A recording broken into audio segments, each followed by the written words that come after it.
これでわかるチャタートンの詩。こちらの作品、画家ヘンリー・ウォリスによるチャタートンの詩。この少年ですが、実在した人物を描いています。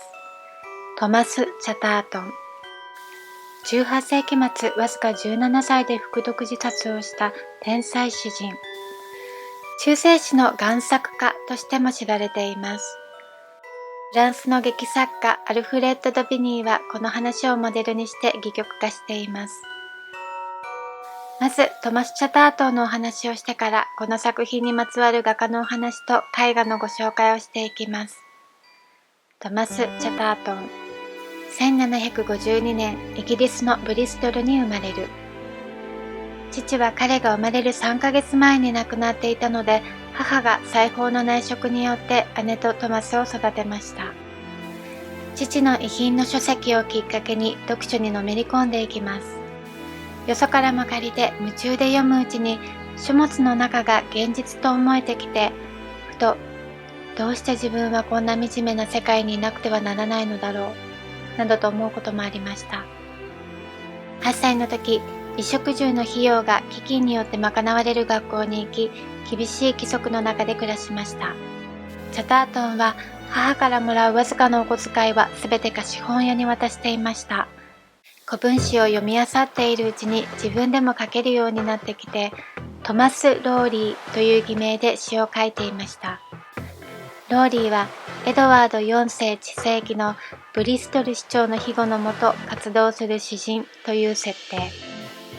チャタートンはこれらの作品を中世の古文書から発見したものだと触れ込み紹介していきます。古く見せるために市販の羊皮紙に中世の言葉で書いて泥水につけ埃の中で乾かす。パリッとしたところをしわくちゃに揉んで伸ばせば出来上がり。ただ知り合いのバレット医師にはバレてしまいました。バレット氏が言います。君が優れた才能の持ち主だということはよくわかりますよ。できるだけの手助けをしましょう。その代わり君も私の役に立ってくれなくては困ります。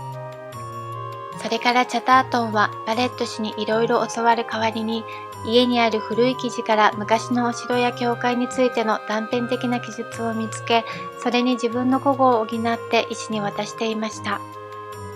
これらはやがてバレット著ブリストル詩詩の史上になりました。チャタートンはロンドンに行き、トマス・ローリーとして書いたものを稀有の発見としてロンドンの出版社と交渉しようとします。その計画はなかなかうまくいきませんでした。ただ政治にも興味を持っていたので、彼はイギリスの急進的なジャーナリストで政治家のジョン・ウィルクスを支持する政治的な雑誌にも投稿を始めました。ただチャタートンに支払われた報酬はごくわずかなものでした。同じ時期、ロンドン市長ウィリアム・ベックフォードとも会見し、市長はチャタートンの政治的な助言を聞いたといいます。彼は政治風刺詩や散文などをたくさん書きましたが、生活は相変わらず苦しいままでした。本人も自覚していましたが、自尊心が高く見えっ張りなところがありました。母と姉に自分の将来が有望である旨の手紙を送ります。収入も住居も交友関係もだいぶ持って書きました。わずかな原稿料が入っただけなのに、故郷の身内に気前よくプレゼントを買ってしまう人でした。そしてチャタートンの後ろ盾となっていたロンドン市長ベックフォードが突然他界してしまいます。僕は破滅だと思います。そんな時、ある話が入ってきました。医師の見習い証明書があれば繊維の助手として働けるというのです。バレット医師と過ごした時間は長く、薬の知識もあったので、その道を考えます。詩人への望みを捨てるつもりはなかったのですが、ただそれを続けるためにも生きていかなければならない。最終的な決め手は迫る上でした。バレット氏に証明書を送ってもらうように手紙を書きました。ですが、残念だが書けないという返事が来ます。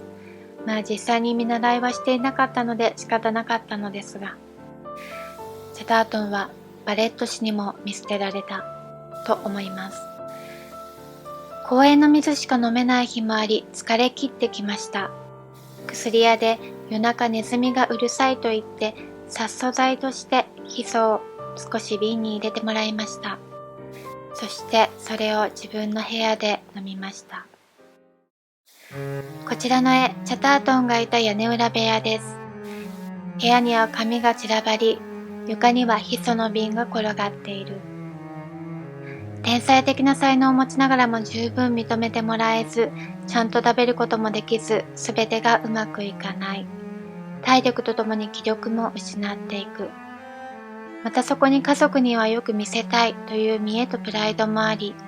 彼が楽になるのは死という道しか残されていなかったのかもしれないと想像してしまいます。トマス・ローリーとしての心眼論争は彼の死後盛り上がり、ローリーは実在した、ローリー偽物説など様々な人の考察によりメディアを沸かせていました。1872年、ウォルター・ウィリアムス・キートという文献学者により、言語学上明らかになりました。これはチャタートンの死後102年目でした。確かに中世に書かれたという意味では偽物ですが、詩自体は彼の作り出した本物でもあります。その素晴らしさは再確認され、若くして失われた才能を文学界は惜しんでやまなかったとか。この絵を描いたヘンリー・ウォリスはイギリスのラファエル戦派の画家です。チャタートンの死のありさまを詳細に調べ、時間をかけて制作しました。世間に認められず苦しむ悲劇の天才という主題はロマン主義の風潮に乗り注目されました。これは画家にもよくあることですよね。ちなみにこの絵のモデルをしたのは当時28歳だった小説家ジョージ・メレディス。なんと2年後、画家ボリスはジョージ・メレディスの妻と駆け落ちをしています。そしてジョージはその後、この体験をもとにリチャード・フェベレルの試練を書いて小説家として成功しました。さて、ヘンリー・ウォリスは他にも素敵な作品がありますので、そちらを見ながらお別れいたしましょう。ご視聴ありがとうございました。